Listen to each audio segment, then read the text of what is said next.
yeah, the wide lens isn't that much wider. Oh wow, and you can still zoom. That's cool. Slay. Yeah, it kind of takes over with the Stabilization. I don't like, bro. I want to go up a little. Yeah, You're but cutting you have my to head you off. have to you have to tap this side thing, and then now you can. Showing me the way. It's a weird mix between zoom and tilt. Right, but see, then it gets a mind of its own. Now it's just favoring us. Now Samuel's Sam cut. gets cut. Now we're good. There you go, Samuel. We're locked in. Little head room, not too much. It's a great shot. We're in the back of a Japanese taxi, which, it's true. You know, funny enough, there's an interesting correlation. A lot of these taxis, they all have these textured, like, you know, I don't even know what that would be called, but lace. It's like some kind of lace. And a lot of the taxis are just vintage cars, which kind of makes you feel like you're in a certain era and aesthetic. At least for me, I feel like compared to, you know, even taking the bus, the textures of the seats and everything, it's so particular. And even through the taxis, they all have similar, you know, vibes. But it's really interesting because form of, you know, all different forms of transportation here. We were pointing at it the other day. There's like a lot of the taxis are like old school Toyotas, but they're like pristine. Like they're from the 90s, but they look like they're brand new. Literally. And it feels like there's some type of better upkeep here or something.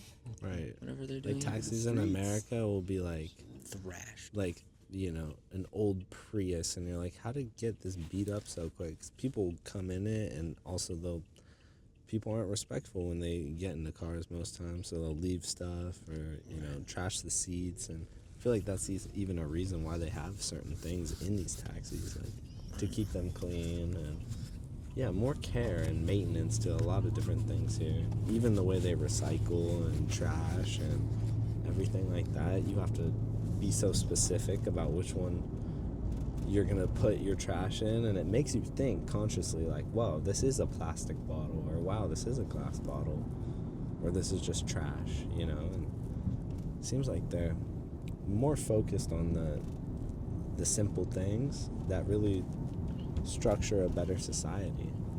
I don't know. It's really fun to see. Sam, what's something that stood out to you as like a small detail of the culture here that's different from America? Come back to me in like a minute. Let me think about it. Sam's gonna think about it for a minute. We're gonna come back to him in about 60 seconds. What about you? Man, well, just because it's staring at me right now, typography. I feel like there is a vastly superior typography font culture in Japan, and typography is one part of it, but it's graphic design. I feel like Right. It just feels like it's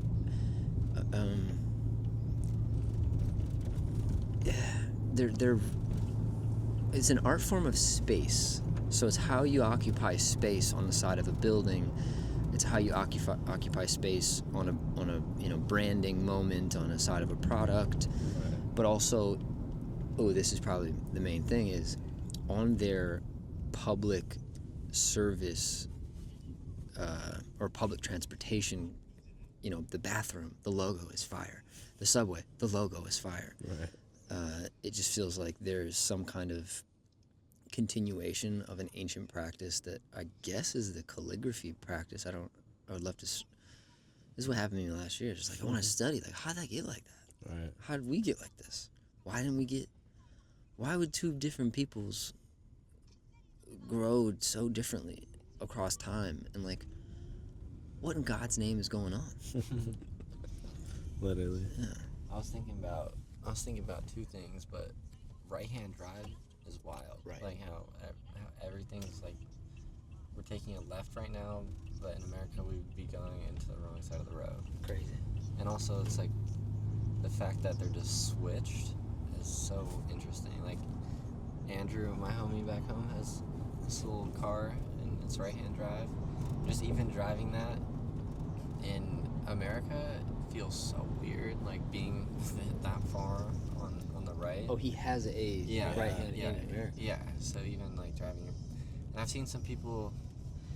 It's so weird how like everyone here loves everything from America, and vice versa. America loves everything. It's like you want what you can't have, and which is interesting. I was hearing that today too. That same phrase. You want what you can't have. Yeah. Because like even leaving here, it's like you're still thinking about being there, and it's like what about being there makes you want to be there, you know? And like you said, like the graphic design, one thing that's like a huge thing for me is just how architecture is, and how streets are, and how places make you feel. How just like walking around a place can make you inspired or can spark a new idea. And I feel like they just care so much about the little things, and you can see that everyone is somehow tuned in to at least something around them. Like, you know, everyone has like these little keychains, and it's like, well, that's a huge thing here, you know? It's like these little ball machines with these crazy little things in them, and they're so cheap that it's like it's a part of the culture around. And then we're not from here, so we're like picking up on that and buying all these little toy things that maybe if you live here you would pass by that every day and you don't see the like beauty in that. But for us, we're like, oh my god, we love this stuff. This feels like Japan. This feels like the energy, and like little nuances like that. I feel like maybe because we're not from here, it does, you know, maybe some people overlook it. But you see a couple people, not everybody, but you do see some people utilizing those ball machines. Oh, for sure. No, they're very popular, and you see like the joy around them because they're kind of everywhere. Right. But I just feel like that's a thing too of like these little knickknacks and like cards and poster cards and all these like little things that are memorable, and they seem like they really love that here. I think that connects with like anime too. Even like seeing like grown ass men on the bus and the train next to me, like staring down at their phone, watching like One Punch Man, One Piece, and it's like that's like the daily thing. That has to connect with something. Right. And even the shit that you were saying the other day about like cute things and like you know, that was a whole conversation in itself, and like sexualizing. Well, I forgot like the whole term that you would use for that. Man, you're opening up a can. Well, because it's like, where does each culture establish their sense of masculinity and sense of femininity? And then how does that show up in popular culture, popular media, cartoons? And then I think all of us can admit, if there was one place on planet Earth that we could say adult animated storytelling comes from, it's Japan. Sure. So why did we get the idea of animated cartoons are just for kids, but over here their fucking cartoons are ripping fucking samurai death and sex and like what? And the idea of apparently it's like it's a bad word that you're not supposed to say, but hentai, and it's like animated porn. But it's like, are you not supposed to say that? We said it last time, and then this lady looked at us like really sharply. I was like, oh shit, that sounds like it's like yakuza. It's like there's certain words that I've noticed are like kinda not the way. Sensitive. Yeah. But yeah, like where are the barometers of any culture, but Japan's culture, for masculinity and femininity? I don't know, but it's interesting to see how it definitely bleeds between how people actually show up in the real world and from anime. Right. That's just very interesting to me. Right, even locked into how everyone is to their digital like device and the screens, and you know the percentage of people who haven't had physical touch in this place in the past 6 months or whatever. Like there's a high statistic of loneliness, and But also you see like you see people connecting though too. You know, it's like you see people around like talking to people. You see everyone's energetic, even if you know they're serving you, they like are super energetic, and it's like kind of interesting because we come from a place where mostly everyone's pretty cold to you. Like I saw this I'm gonna forget real quick. I saw this on when we were out and walking. Two things, like when we were walking on the street and like just seeing all those like basically like young sex workers, like standing outside, like in like huge fur coats with like bunny ears and like looking super animated. And also it's like in that same area we went to the 7-Eleven and you were checking out, but this like American dude was so fucked up and like would be going behind like drunk. like yeah, super drunk, and like he would go behind like all these like Japanese people who were also kind of drunk too, chilling, but like doing some really weird stuff like behind them. But it's weird, like they ended up becoming friends. Like, and if someone came like up like that to me, no matter like where in the world, I would be like super thrown back. But like I thought these dudes were gonna have a problem because they were like, you seen like those dudes in New York where you know, they're just chilling, and like you wouldn't want to go and like mess up, with them. Yeah. Press the wrong buttons, it's about to go downhill fast. Yeah, but like he was like went behind him and like humped him basically. Oh my. And this dude, like they ended up like they were hugging at the end of it. Wow. But the dude was super. He kept going up to people like person to person. I just thought that was so weird. Nobody kind of looked at him like he was insane. Like they kind of looked at him like he was a little crazy, but also went along with it too, which was like you'd get smacked. In It feels like some kind of acceptance here too, and obviously they have their own perimeters, but there's this like interesting acceptance that you feel that like maybe that's the language barrier or like the gap in between us. I don't but, think like, you need a language barrier. Yeah, to, like, but still, like if you can't communicate something, it's all like Yeah. a gesture For or a sure. physical thing. Well, the acceptance and also the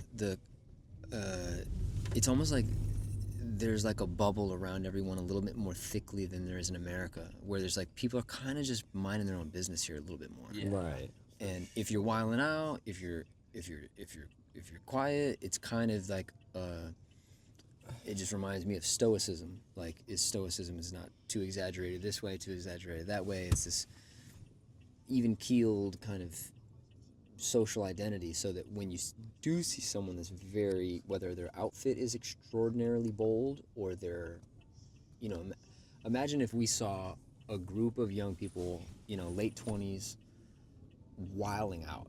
That would be, I would think all of us would say that's super rare to see here. Yeah. Kyoto especially, but Yeah. Tokyo even. Fight too. Seeing any kind of attitude that would even lead to a fight, which is what you were just talking about. It's like this looks like it's going one kind of way, but it's like a suppression. It's like mixing music. There's a compressor on it. You can feel that there's like a limit. It's a limit, but also sometimes if you put a limiter on like a synth, it gives it stronger body. So it thickens up a component of it. It doesn't let it go above that ceiling, but it thickens something. Right. That energy has to go somewhere. I think people are less scared here. There's less fear, and that also like fear. I think fear is what leads to aggression, and fear leads to like all the bad things in the world. And I feel like there's just not a lot of fear here, and like it's like there's no guns, fear, like you're not allowed to like carry Like guns. physical fear of danger. And and also fear of like being accepted too. I think it's two fears, mainly, in my opinion. Wow, fear of belonging. Yeah. Fear of not belonging. Yeah. Right. Yeah.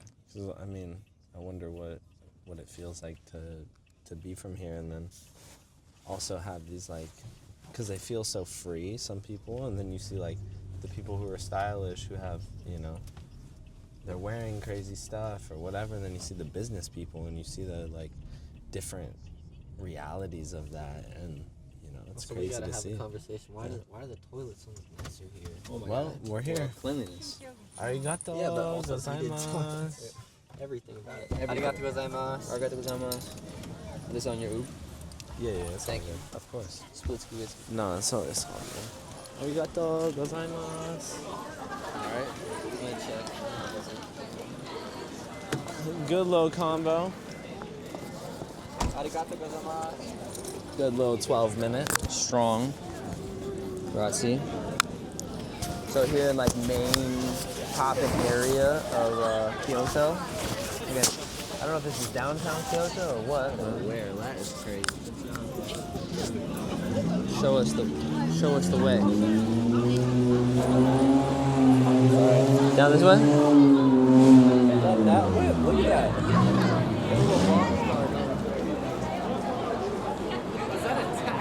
little tiny thing. Sorry, my shit's freaking out. It looks like straight. Is it down that hill? Yeah, okay. Sorry, is it Well, no, you were pointed there. I think that way. that way? That way, then take it right.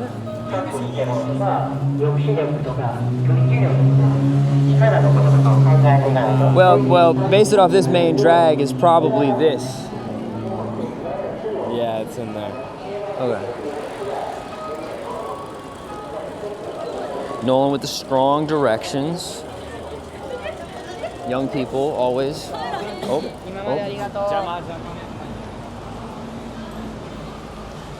They have these cool, like, interior malls here that are, like, outdoor things, but you're, like, inside and outside at the same time.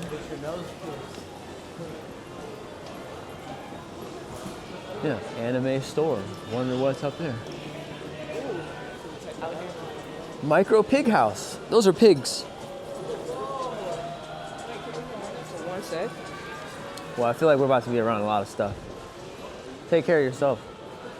Whoa, what is that? YKK. US level 7 jacket. What is a level 7 jacket? Wait, I gotta turn this off. I'm getting into I'm walking into a lot of. Oh my. Koi fish umbrella. Strong. All right, we're getting into a lot of stimuli, so I gotta hop off of here because I need to be present with the large degree of stimulation that's entering my senses. Much love. Thanks for watching.